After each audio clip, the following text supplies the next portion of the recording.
जहां पर पूरी कम्युनिटी के इलेक्टेड रिप्रेजेंटेटिव्स आए थे, थिंक टैंक्स आए थे, प्रोमिनेंट सिटीजन्स आए थे और हमारे एफिलिएट्स जो सारे भारत में हैं और विदेश में वहां पर वो आए थे। अभी हमारे कलकत्ता एफिलिएट के प्रेसिडेंट डॉक्टर सुनील कौल साहब यहाँ पर पधारे हैं सिर्फ इसीलिए हम ये। और जो चिंतन का विषय था वो चिंतन का विषय ये था कि जो आए दिन हमारी हत्याएं कश्मीर में हो रही हैं, हमारे लोगों को मार रहे हैं,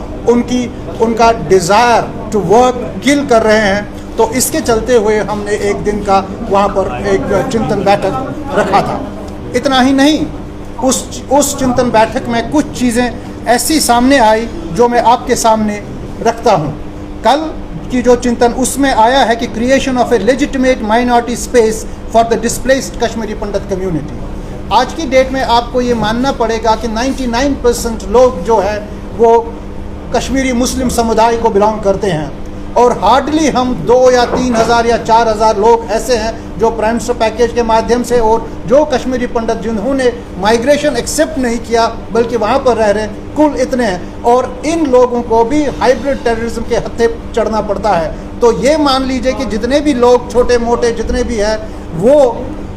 वहाँ पर एक थ्रेट परसेप्शन से जूझ रहे हैं। उनको ये आइडिया नहीं है कि अगर हम सुबह घर गए शाम को हम वापस आ सकते हैं। और इसके चलते हुए एक एंटी कश्मीरी पंडित इकोसिस्टम वहाँ पर बना हुआ है और जिसके चलते हुए वर्किंग कंडीशंस ठीक नहीं है, जिसके चलते हुए वर्क कल्चर ठीक नहीं है।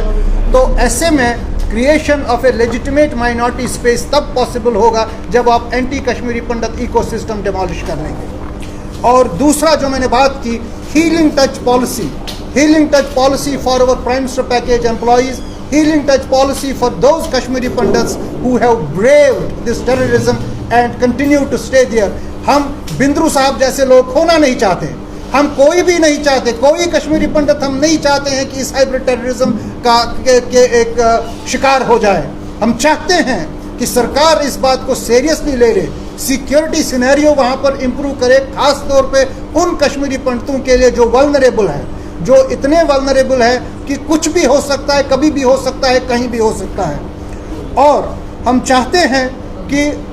इस प्रेस कॉन्फ्रेंस के माध्यम से मैं ये कहना चाहता हूं कि एक इंस्टीट्यूशनलाइज्ड मैकेनिज्म ऐसा होना चाहिए जिससे कश्मीरी पंडित प्रतिनिधि, Kashmiri Pandit representatives of all the organisations, उनका एक गठन किया जाए, उनका एक काउंसिल किया जाए और उनको कॉन्फिडेंस में लेके उनसे बातचीत की जाए कि ऐसी सिचुएशन, क्योंकि जब आप एक समुदाय डिस्क्रिमिनेट हो रहा है, जब एक समुदाय उस कगार तक पहुंच गया है जहां पर यह खतरा है कि कहीं वो वापस पलायन न कर बैठे, कहीं एक दूसरा माइग्रेशन इससे ट्रिगर न हो जाए, तो उसके चलते हुए ये बड़ा ज़रूरी होता है, ये बड़ा ज़रूरी बनता है शासन के लिए कि वो कश्मीरी पंडित रिप्रेजेंटेटिव जो है उनको